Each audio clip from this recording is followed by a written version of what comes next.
Manalo. Magandang umaga. Good morning, everyone. Yes. Sir, kunin lang po namin yung reactions niyo regarding Yung? reactions niyo, sir, regarding sa allegation po ni former President Duterte regarding sa black item. He's lying. He's a president. He knows that you cannot pass a GAA without with a blank. He's lying. He's lying because he knows perfectly well that that doesn't ever happen.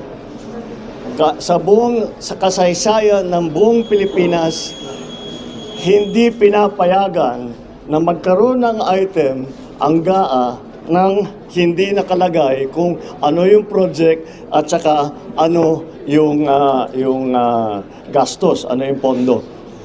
So, it's a lie. I was watching the news earlier today and people were saying it's 4,000 pages. Paano namin ibubusisiin yan? Ang gaganto, para titignan namin isa-isa. Hindi na lang. Meron namang kopya that's available on the website of DBM. Tignan ninyo, huwag na ninyong busisiin isa-isa. Hanapin nyo yung sinasabi nila na blank check. Tignan ninyo kung meron kahit isa. Para mapatunayan na tama ang sinasabi ko, kasinungalingan yan. That's my reaction. Sir, regarding po sa possible extension ni PNP Chief Marbil, meron po bang ganitong plano, sir? Well, there is a very strong argument that it would not be good for stability, especially to change Chief PNP in the middle of a campaign period and then approaching an election period. So pinag-aaralan namin, but I think that is probably a very strong argument to keep him on, at the very least until after the elections. Alright.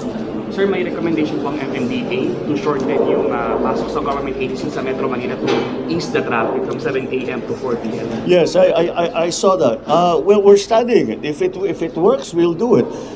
But we have to. It's not enough to talk to the traffic enforcers and the administrators of traffic that have made the suggestion. We also have to ask the commuting public kung practical para sa kanila.